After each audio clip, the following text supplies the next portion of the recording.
And I personally don't think we realize how big of a deal it is because your body is changing so much.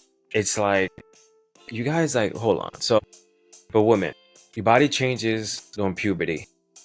And then I feel like your body changes again during your pregnancy.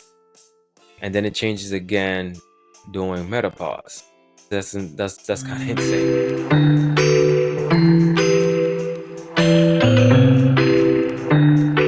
Hey guys, feel free to subscribe and follow. And don't forget to share. Don't forget to share, please. All right, guys, enjoy the show. During the summertime, what I want to do is actually want to kind of um, not step away, wrong words. I want to actually do only one live stream a month for the next 2 months. Sorry, next 2 months. So when is it? Yeah, July and August, and it's just gonna be a Q&A. Of course, I have topics, always have topics to talk about, but nothing really particular um until September. All right, so just a heads up on that. So the next live stream, and that's one of the reasons why I have so many topics to talk about today. The next live stream won't be until July 22nd. You know, we're gonna talk about summer workouts, talking about summer meals, good things to have, healthy, stuff like that. And I don't know if you guys been noticing, but Fridays I've been putting actually alcoholic drinks, low calorie ones in the chat, so you guys can see on in the post, or what's it called, the timeline, whatever it's called. Anyway, that's kind of, we're all human. And real quick before I get into the topics of stuff, I mean, something that someone told me, she works with a trainer, and she was telling me that she loves a trainer, she loves how he is and everything's fantastic, but he's one of those that say you have to eat clean, you have all the time, you have to no processed food at all, no this, no that. Like, he's just, don't get me wrong, he's an older guy, and he's not anything brolic or huge, but he's in good shape for his age.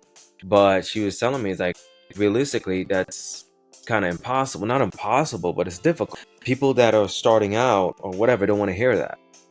Gradual changes here and there or whatever. But this guy, he's just saying, hey, you gotta do this thing. Gotta go all the way home. Gotta go all the way. Go hard to go home. Hey, Cam. Yeah. So I just want to talk about that real quick and say that. But anyway, so we're gonna go first talk about body positivity, and we kind of do everything's kind of not fast, but kind of fast. So it's I want to keep it in an hour, but I'll check the questions, of course. I want to keep everything in about an hour, for about an hour. This whole thing for about an hour, as much as I possibly can. Okay, but like I said, there's 5 different topics to talk about. But this gonna be first two. I mean, body positivity, and next we're gonna talk about emotional eating, then menopause, and the other ones. Okay, but I think we're gonna be able to get through everything. I think we'll be fine. Okay, but first let's talk about body positivity. We have to be realistic about certain things, where this stuff comes from. I have a ton of notes to say about this, but I feel like most of the times, I think this is more when it comes to body positivity and how we feel about our bodies, is just pretty much how the outside influence us. We have to be realistic, and we have to be honest that it's mostly society or other people that's close to us that actually influence how we feel about ourselves. I always remember something that one of my managers told me, is that doesn't matter what kind of mood you are in or whatever. I was at work, for work. He said, always say hi to somebody, whatever. You never know what kind of mood they're in. And it's true, to the point when I kind of can relate to body positivity. Someone can say something to you, either good or bad, and that can change your outcome majority of the times. Or let's face the facts. When we look at social media, we look at the movies, we look at there's certain different kind of things, places, and look at different people. I'm supposed to look like that, and I feel like it starts at an early age. We're programmed to, we have to look a certain way. especially, I mean, it's meant to, don't get me wrong, but it doesn't matter about them right now. It's about you guys, and especially women. You're supposed to look a certain way. The hourglass look, or the you know have to have this, supposed to be this size, that's supposed to be this size, all these different kind of things. It's not cool. It's really not cool. So I just feel like, when it comes to body positivity, you really just have to learn to get rid of the outside distractions or the outside influences, and focusing on how you feel about yourself and improving it, like literally improving your relationship with yourself.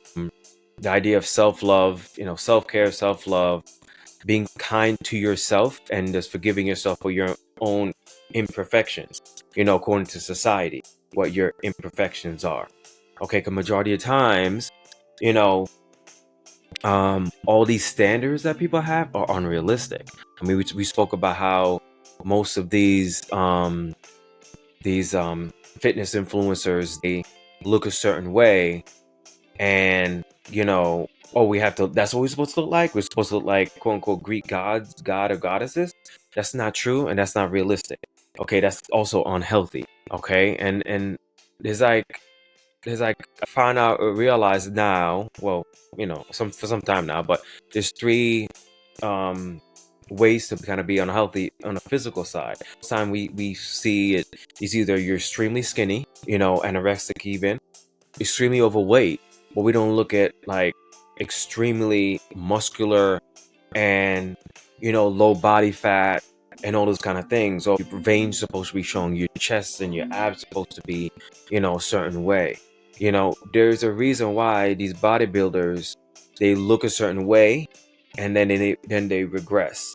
Okay, they look a certain way, then they regress. Your body needs certain things in it for it to maintain a certain look. I mean, for it to be healthy, I should say. And all that extra stuff is just unhealthy. So we have unrealistic expectations when it comes to how we should look. And I think that's what really hurts us.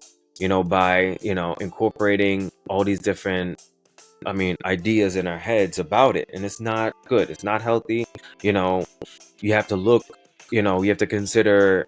You know, other factors in certain things. If you're extremely skinny, low body fat, that's a problem. Okay, that is a problem. It's extremely low fat, low body fat, or extremely low fat diet. Whatever it is, fat is good for you, but people, don't see it like that. Fat is bad. Fat is evil, or whatever. But if you don't have enough fat, you have energy problems, energy metabolism problems, and you have issues with your hormones and issues, reproductions and low libidos, and all this kind of stuff can happen. But and that is well documented. These people that stay on these extremely low calories or low carb diets or whatever to look a certain way, to get ready for a photo shoot, if they stay in that period for a long period of stay in that state for a long period of time, those things will happen to them. You know, hormone issues, low testosterone, low libidos, menstrual cycle issues, those kind of things. Okay, so it's good to have, healthier habits, focus more on wellness, don't focus more on weight loss, incorporate balanced nutrition, regular exercise, positive talk. I mean, there's different, like, what would it be? There's different apps and stuff like that that can help you, offer you different affirmations, positive statements about your body and stuff like that. There's definitely stuff like that you could do, or just saying, it's repeating the same one over and over again if that's necessary. But it's just always in your face, that negative, or not negative, but like how you're supposed to look. I mean, I know, was it Marilyn Monroe back in, it was the 60s, 70s, no, not 70s, maybe 60s or 50s, I don't really know. And all these different kind of things. Time went on, there's always somebody like an influencer in a sense, or an icon, or whatever, I don't know, some celebrity you're supposed to look like. All these in magazine. That's when I have a problem with all these magazines, these what you call it, Cosmos or Glamour or whatever. They're saying you're supposed to look like this. What makes the world amazing, because everyone comes in different shapes and sizes, and that's what people need to realize. Okay, that's what people need to realize. So you need to get yourself away from all that negative thinking when it comes to how you look, um, and just focus on how you feel. Getting your blood, your blood work done, looking at those factors. Like overall, how am I? How am I? Am I healthy?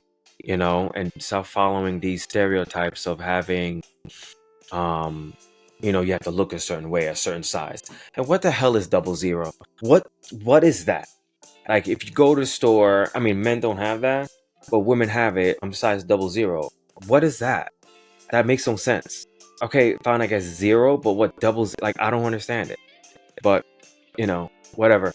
But yeah, I just want you to make sure you guys realize that, and it's just getting away from. It starts very way early for girls. Yes, Kim, it does. Yeah, extra extra small 00's marketing. Okay, I mean, I just it just bothered me. I mean, it's scary to think that these people. I mean, I don't know if they realize it. I mean, that's another thing too. Is like I feel I might be wrong, but I feel it's like women are behind this, but women are just kind of like contributing. These women in their on these magazines, of course, maybe some men too, but they're contributing to these thoughts, these feelings of these. I mean, these insecurities. They're causing that to happen. And it's like they must have been younger and be feel that some type of way at one point in their lives when they're young in high school or something, but then they're going to kind of replicate that over and over again in these magazines. You're supposed to look like this, you're supposed to look like, no, don't do that. Stop doing that. It's really not cool. It's not good. And that's why I feel like a lot of depression happens with women, a lot of women, I should say, I guess, hiding their bodies and just feel so insecure about themselves. And I know some people that do it when they're up until they're in their 60s. So for instance, what is it? Yeah, so a client that I know, I used to train her a long time ago. She's in her late 60s now. And I noticed there's something about her, and actually another one too, actually, another client of mine. Very critical of, yes, herself, like how she is, but then also critical of everybody else.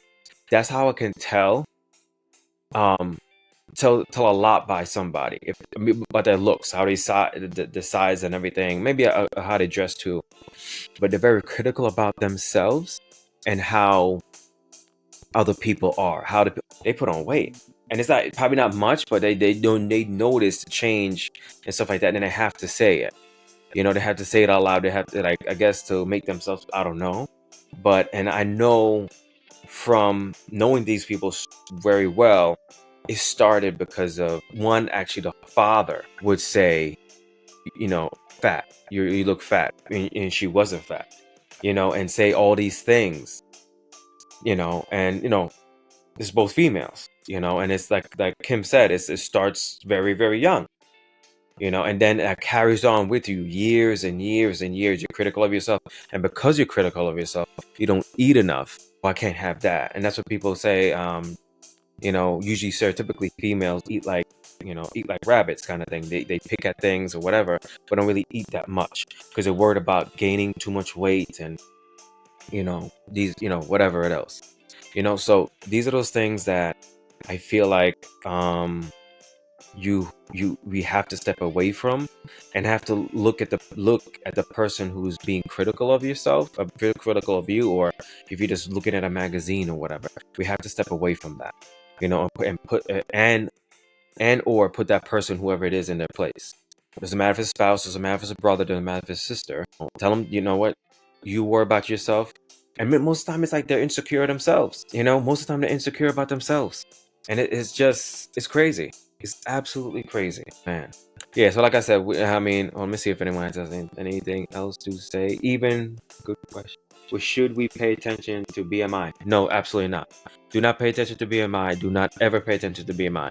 I mean, I guess the only time you should pay attention to BMI is if you do not work out, you do not exercise at all whatsoever. BMI only checks your weight, height, and it spits out a number. It doesn't consider muscle mass. It doesn't consider bone density at all. Don't pay attention to that. So if you work out on a regular basis, do not pay attention to that. Okay, have all the numbers. Get your body fat checked. That's fine. Get your blood work done, of course. Those kind of things. That's perfectly fine. But do not worry about BMI. If you're sitting behind a desk, not doing anything, not lifting a weight in your life, fine. Yes, that is fine. But no, everyone here, I believe, that's listening to this works out to a certain extent on a regular basis. So don't worry about that. And Kim said even the women in the magazine don't look like that because the photos. Yes, almost forgot. You got it, Kim. Photoshop. I'm telling you, Photoshop is an amazing thing. And I think in which country is it? France? No, not French. France. They actually you're supposed to put if this photo is doctored. I think it's France. Somewhere in Europe. Like you have to do that. I think, and I really wish that America would do that too. Have it, okay, little disclaimer on the picture saying, oh, this picture was documented, this was Photoshop or whatever, because it's like, it's incredible.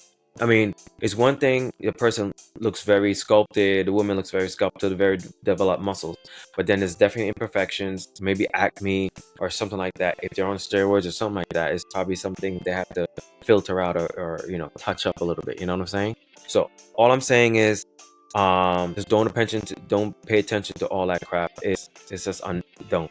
You're just gonna end up being very critical of yourself, being depressed with yourself. I mean, sometimes it could be motivating when you see somebody that looks a certain way or has accomplished you something that looks whatever, but just leave it to that. Use it for motivation, not for shaming yourself.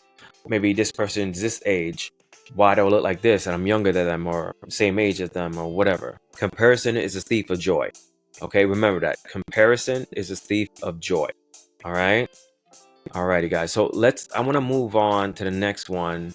Because I think, because a couple people said in a poll was saying that they want to talk about this more than anything, and that's emotional eating. So emotional eating is to me something that people usually believe that it's just, oh, I'm depressed, I broke up with my girlfriend, broke up with my boyfriend, I broke up, whatever, something bad happened, so let me eat. But that's not the case.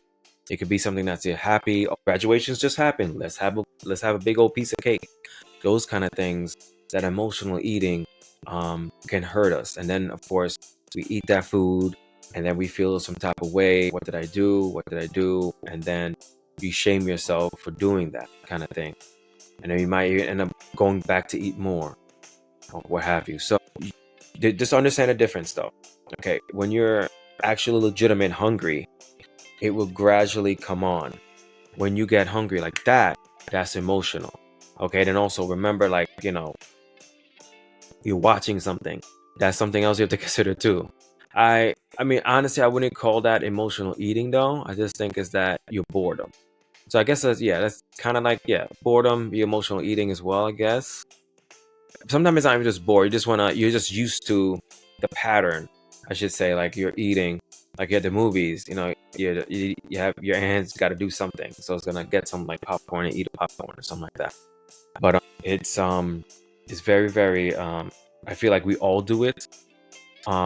Some more extreme than other people, but I think we all do it when it comes to emotional eating. Me personally, I mean, is it sadness? No. There's usually something that probably triggers like something that affects you. Maybe sad. No, I don't want to say sadness. Depression. No. I don't know. I don't think I have to really like, and that's another thing too. If you feel like you have it, document it. Document your like when you eat. If you feel like you want to check and see, okay, I'm eating my normal meal. I'm supposed to eat this meal. Okay, check or whatever. But then you find yourself eating again, and it's like for no reason. Document. It's good to journal these kind of things to kind of understand what your trigger points are.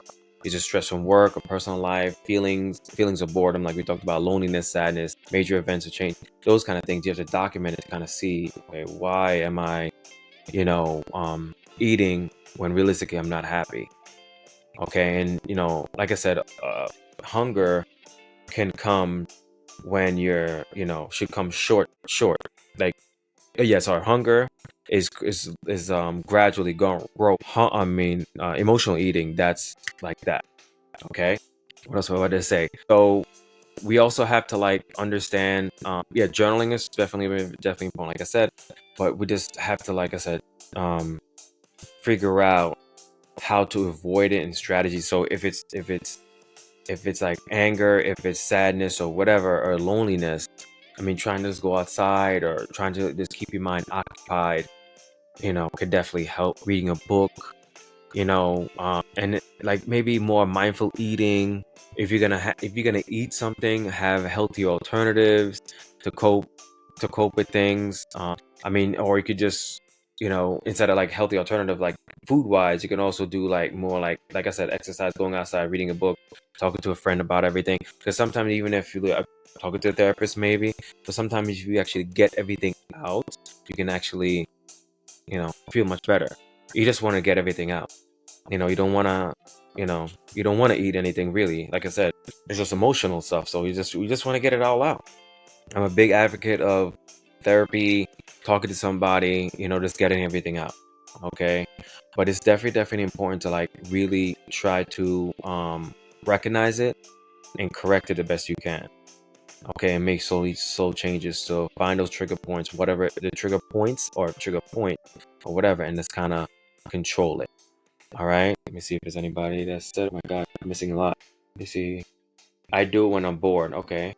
And stress. Scale victory can trigger me. Okay. So happiness, kind of like, yeah, okay, I got you. Like, I have room for a piece of cake now. I'll get you. Yeah, I got it. Me too. Time for cookie. I'm okay. Whoops, 4 cookies later. Yep. I see a food psychologist. It has helped. Yes, food psychologist. And I keep on saying I have to get that guy and do an interview of him, because I don't think a lot of people realize that there is something called a food therapist, like psychiatrist. Yeah, psychiatrist. And I feel like people need to realize that. So I need to like get on that. So hopefully educate a lot more people when it comes to knowing the options when it comes to certain things. All right. Okay. And also too is hunger. All right. So you can feel hungry, like legitimate hungry. You can have the hunger from emotional eating. You want to eat something because it's emotional, but then you can also be thirsty. Okay. Sometimes you can actually be just thirsty and you get that hunger feeling. Okay. Let me get some water. No, I'm kidding. Anyway, but just understand that's why you have to really just pay attention to your body and really be able to understand what's going on.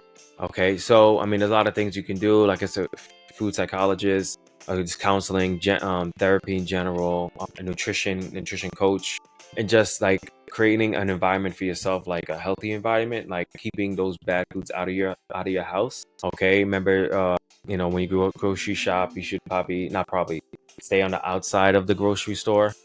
All right, not where the cookies and cakes are. Do your best. I mean, if you don't have it in the house, you're less likely to go get up and actually go get whatever it is. And also something too, and actually Kim shared this with me, and it was very, very, very good. Um, what I realized something too is like, I mean, it makes sense. So if you're hungry, you're gonna eat anything anything you see. If you're legitimate hungry. But if you're more for emotion, you're gonna eat, and this is so true. You're gonna eat some particular thing. It's not like something like if I'm hungry, whatever you put in front of me, I'm gonna eat. Like legitimate hungry. But like I said, if you're emotional eating, you're gonna, oh, I want something sweet. I want something this. And this one, it was very, very, very interesting. It's saying when men and women are different. So a man will go for more like the pizza, the steak, and casseroles. A woman is more for the chocolate and the cookies, that sweet stuff, ice cream and whatever. I mean, everyone goes for ice cream, I should say, but according to this article that Kim shared with me, and it's right. It's women will go for chocolate, the cookies when they're stressed, or having an emotional eating episode. Men more for pizza and steak. I don't know what is I mean, I like the sweet stuff though. No, but I don't know. I just don't. I have to journal it. I have to journal it. I'm a journal it when I feel like I'm stressed or I feel like I'm feeling an emotion and I'm eating because of that emotion. I have to journal it. I want to see because I want to know what my triggers are. I really want to know. That'll be very, very interesting for myself for my growth as a person. I really want to know why that happens. For me, for myself, like I said. So try it yourself and see what happens. But like I said, just be careful when it comes to it. The comfort food is amazing. Most of the time, like I said, it's mostly for a negative feeling or whatever, but it can also be a good feeling. So I want to maintain my good moods. So let me just eat this food. Or I want to go from this negative mood to this positive mood. So let me just eat this ice cream. So I figured that was something we definitely had to discuss. And thanks, Kim, for that information. That really awesome. Wait a minute. I do both. Laugh my ass off. Cookies, chips, back to cookies. I keep the treats in my car. Oh, you do? Be careful, though. It's not winter. It's summertime. So be careful with that heat. I mean, if you do that, just definitely be careful. So yeah. Let me see. Let's move on to the next thing. So when I go, I feel like where are we at now? It's 6:30. Okay. So let's kind of shift back to. I'm gonna hit these other ones like really a little bit faster. Okay. So we kind of do more Q&A. And it's just briefly gonna hit on. Menopause. It's definitely a serious topic. Don't get me wrong, but I just want to hit on it a little bit. Because I just want people to understand something. Your body's just going through a tremendous change, and I personally don't think we realize how big of a deal it is because your body's changing so much. It's like you guys like hold on. So for women, your body changes during puberty, and then I feel like your body changes again during your pregnancy, and then it changes again during menopause. That's kind of insane. If you really think about it. Men's bodies just change once. Might lose testosterone, whatever. It's not gone completely, and there's ways to prevent it. But that's pretty much it. Men's or boys or whatever changes once from puberty. That's it. But women, they change during puberty, when they give birth, and menopause. So I just feel, and this usually happens between 45 and 55. It varies though. But the night sweats, the heat, the sleep disturbances, all these different kind of things, mood swings, anxiety, depression, all these, the weight gain, skin changes, all these different kind of hair thinning, all these different kind of things. But I just feel, in my opinion, I think of all the times, this is when you need to have a balanced diet. I think you should have a well-rounded diet, having it's like extremely this balance: carbs, fats, especially fats, and protein. Well, especially all of them. Don't go low carb. Don't do none of that crap. You need everything. I think because your body's changing and your body needs energy. And if you're doing a low carb diet, you're not gonna have energy to do what it's doing. So I just feel like if you have a well-balanced diet, because it's just going through so much stress. Your body's changing and it's going through a lot of stress. It's changing. So I feel like if you can kind of do everything to make it stabilized the best that you can, I just personally think that'll help. And of course, exercise or what have you, strength training, building more muscle, those kind of things will help, of course. But I just think that if you can just don't focus on losing weight, don't focus on definitely not gain weight, but just don't focus on anything like that. Just focus on balance, stability. Just focus on that when you're going through menopause. When you realize doctor says, yep, you're going through menopause. Okay, I'm gonna eat a well-rounded diet, balanced carbs, balanced fats, balanced protein, especially protein. I'm gonna exercise a little bit more, try to build some muscle. Not really focus so much on the muscle, really. It's gonna happen depending on, if you worked out before or not. But I think it's very, very imperative if you have a well-balanced diet at this time. No low carb, no low fat, no low protein, no whatever. I think this is the time you need a well-balanced diet to kind of counteract that stress that your body is going through. You know what I'm saying?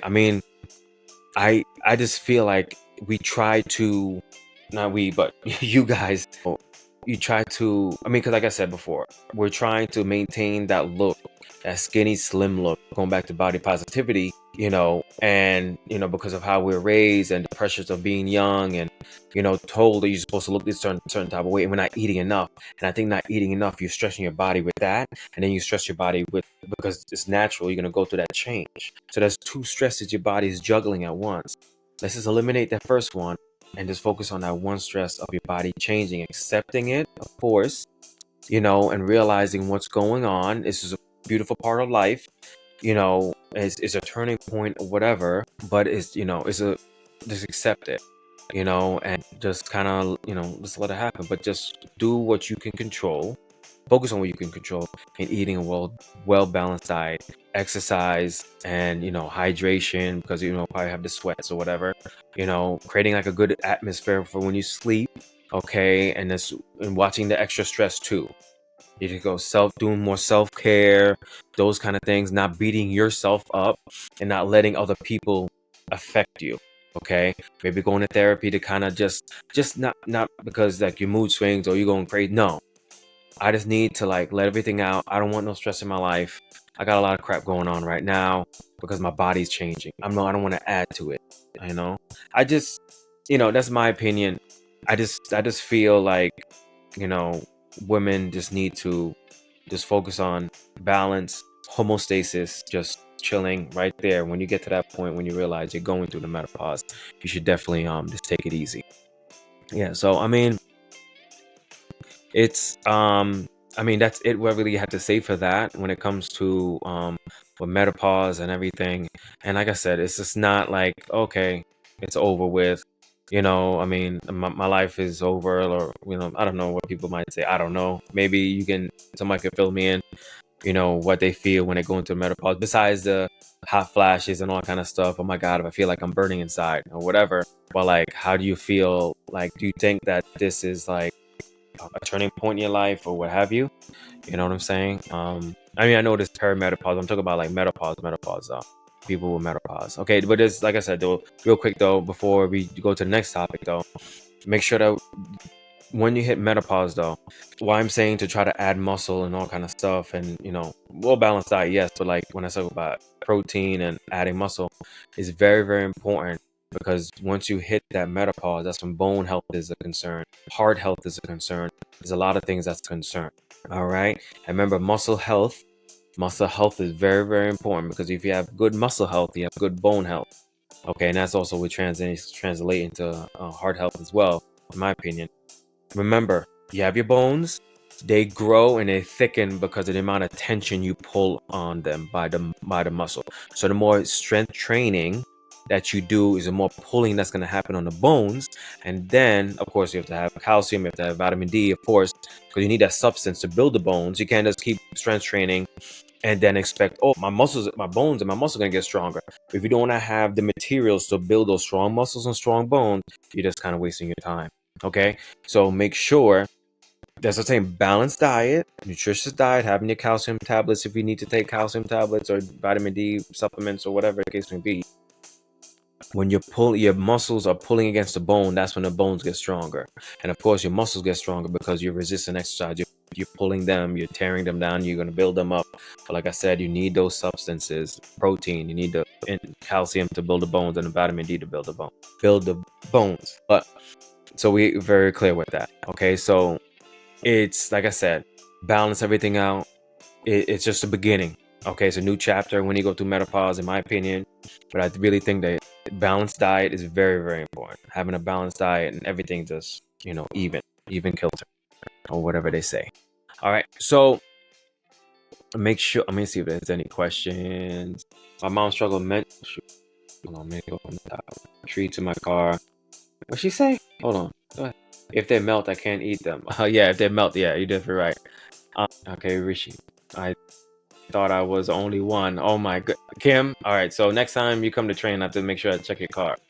Okay, yes, we have all the changes. Okay. My mom struggled mentally through menopause.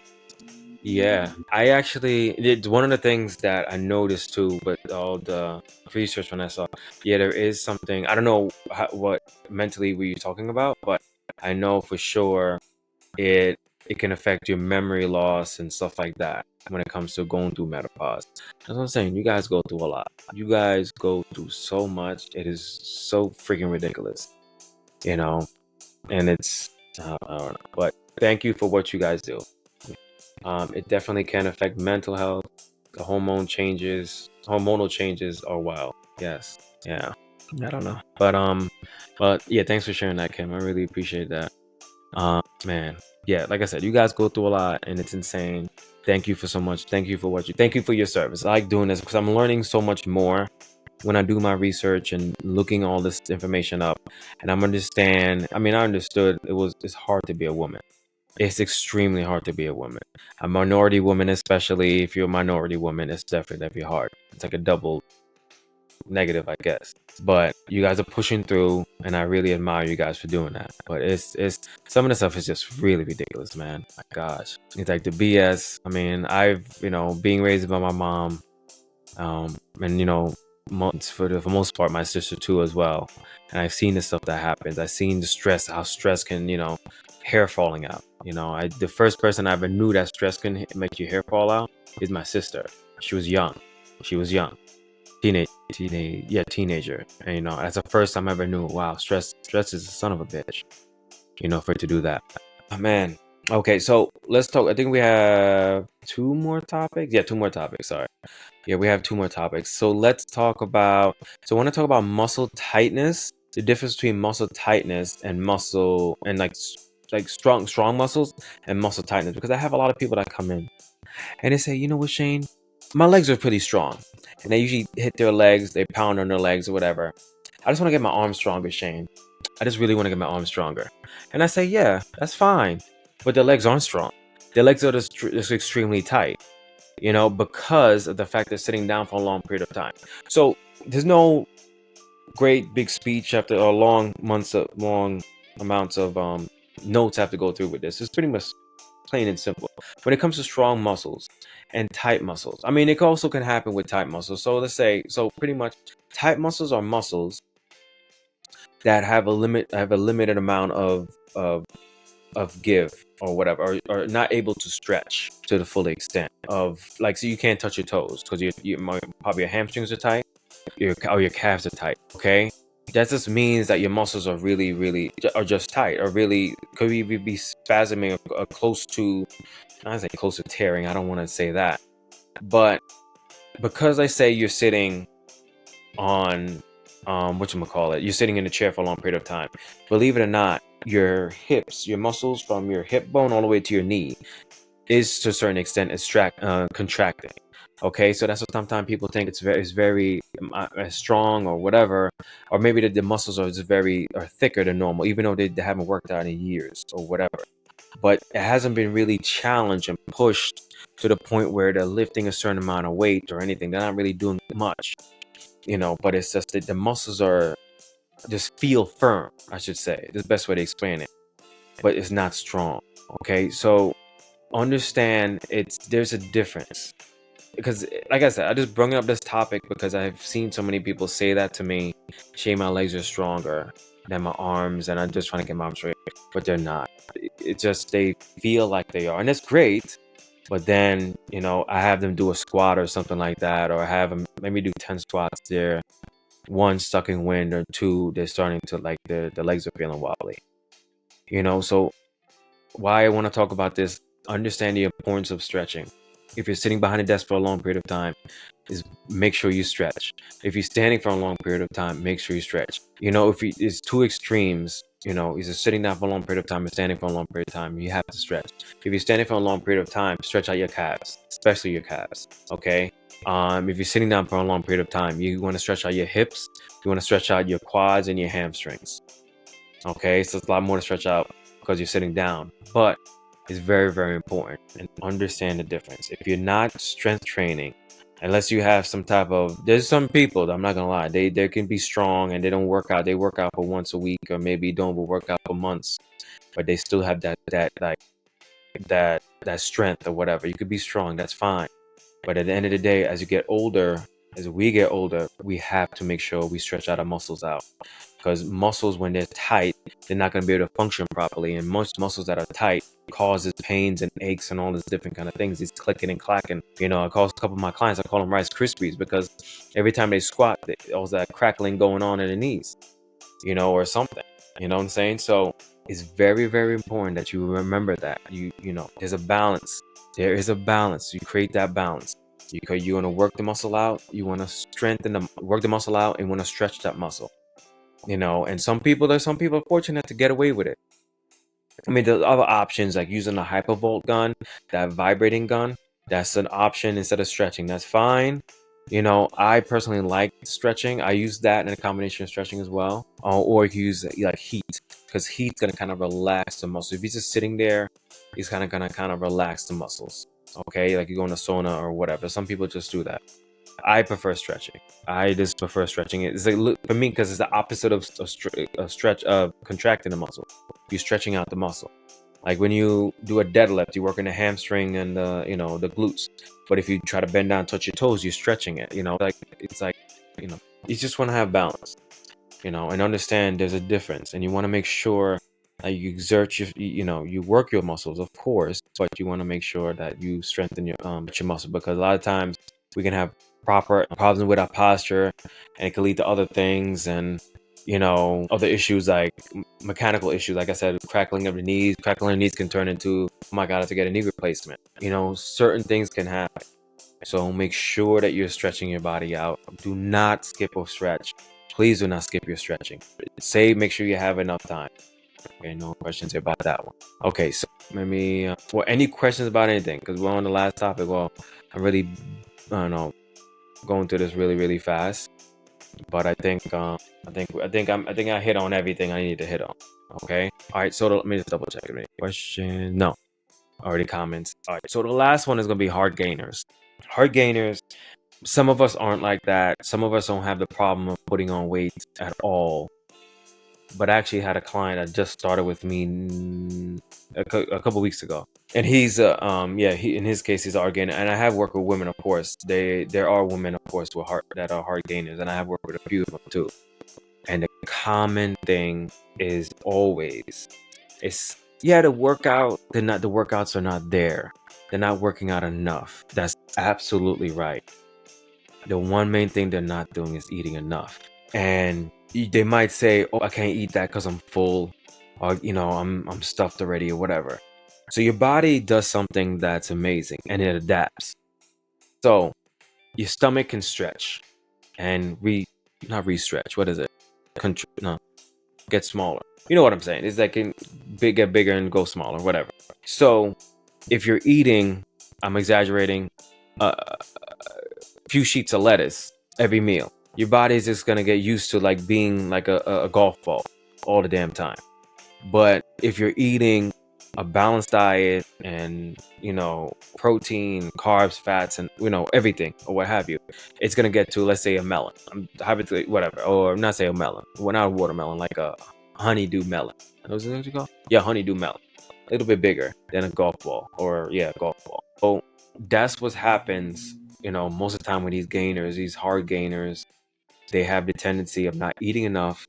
Then they don't work out enough to build up the appetite or what have you. And it's just a matter of honestly just exercising more. Sometimes, people are naturally lean, like I was saying, those people that are naturally strong, but some people have a naturally fast metabolism. So you just got to eat more.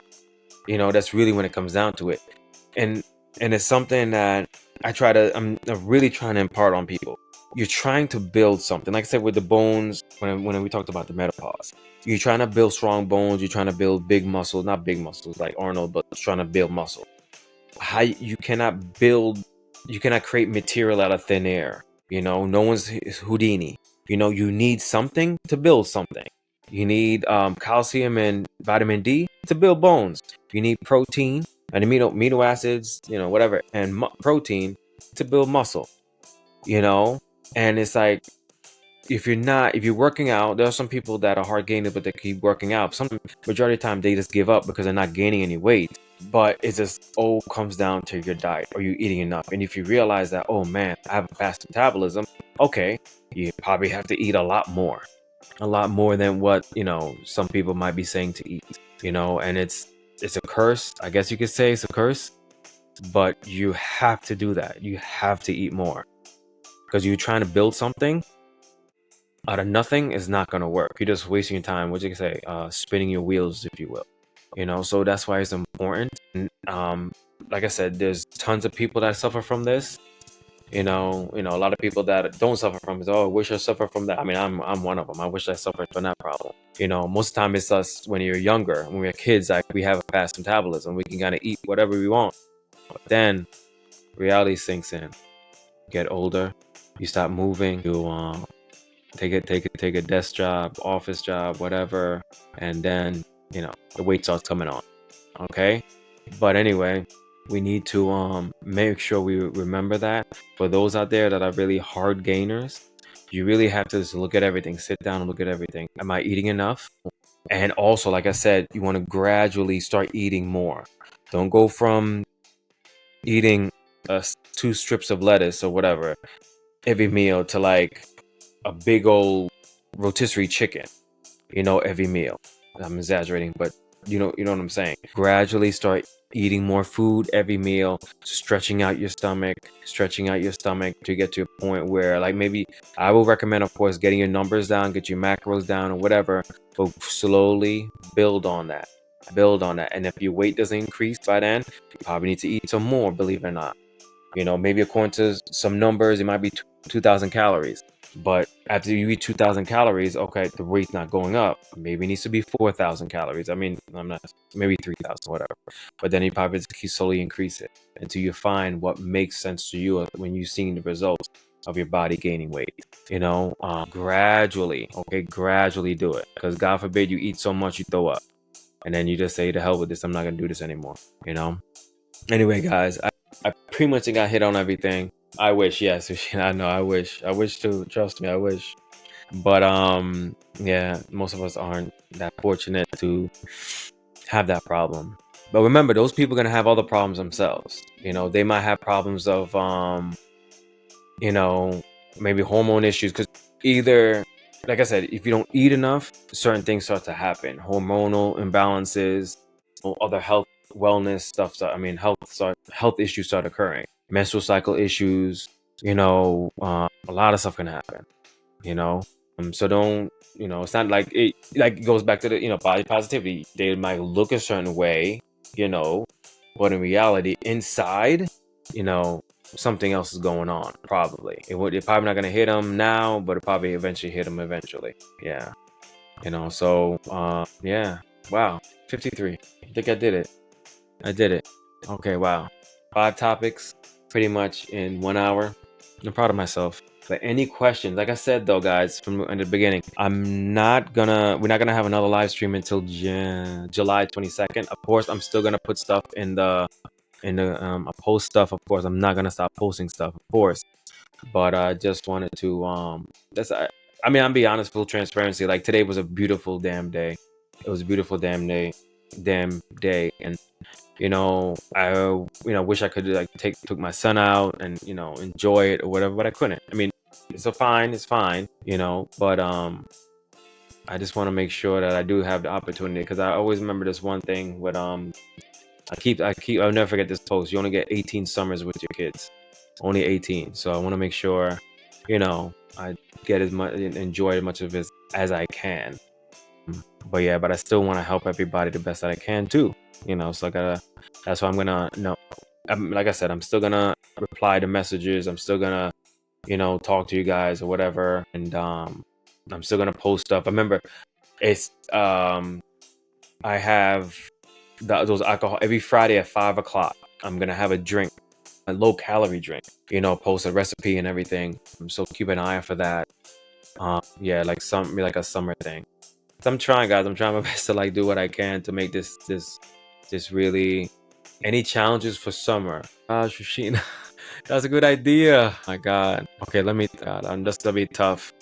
It could be a step challenge again, because like it's good to get outside, but last week was crazy, man. And actually, when I ran, I was able to run outside. It was 8 in the morning on last Thursday. Not legitimately, my heart was bothering me the entire time I was running. And it wasn't like, what the hell's going, like, I pushed through it. I did 6 miles. I mean, it wasn't wise. My legs felt like lead. I don't run. And that was like my first run in like months or probably a year. But I ran, and I just felt it weird. It is my chest, my heart just felt weird. But then I realized that it's the air quality is bad outside, so that's the reason why. Shane has to do 3 million steps by 4th of July. Oh my God, that guy's trying to kill me. In my head, that's crazy. Yeah, it was crazy hot. Yeah, it could have been the heat for sure. But I don't know. From what I understand, the air quality is bad because of they said it's like more like self-doing. Oh, it's windy. It's like more like because of the cars and everything, or something like that. That's why the air quality is bad. But I don't know. I don't know, guys. I mean, the only challenge I can think of right now is just try to enjoy it. I don't know. I feel like just wearing pajamas. See what these kids are doing. I don't understand that. I'm going on a rant right now because I don't get it. They wear like t-shirts and pajamas, PJs. I don't get it. PJ bottoms or pajama bottoms. I don't get it. And it's like, it's not like they're going, okay, I'm gonna go get like a breakfast sandwich or whatever in the morning or something, get some food and come back, just go pick it up. No, they're going everywhere with these damn pajama bottoms. School, everywhere. To the mall. My God, I don't get it. I guess I'm too old. Too old to understand. I'm not hip enough. But anyway, guys, thank you so much. It's fancy pajamas. Okay. Okay. Yeah, they probably no, but they probably are. They're probably marketing it, and then they're probably like $100 for one damn pajama bottoms. Knowing how retail is. Jeez. Well, anyway, ladies, thank you so much for joining me. I hope you guys learned something today. Okay? All right. Have a good one. Take care. Are you ready to transform your health and wellness journey? At Kadafa Strength, I'm committed to helping you achieve your goals through my 3 pillars for results. First, I educate, equipping you with essential knowledge to understand your body and its needs. Then, I execute a tailored plan, ensuring every step is personalized to your unique lifestyle. Finally, I encourage, providing accountability and support every step of the way. Get ready to unlock your full potential and thrive in every aspect of your life. Visit me today and let's embark on this journey together. Check me out at kandapastrength.com.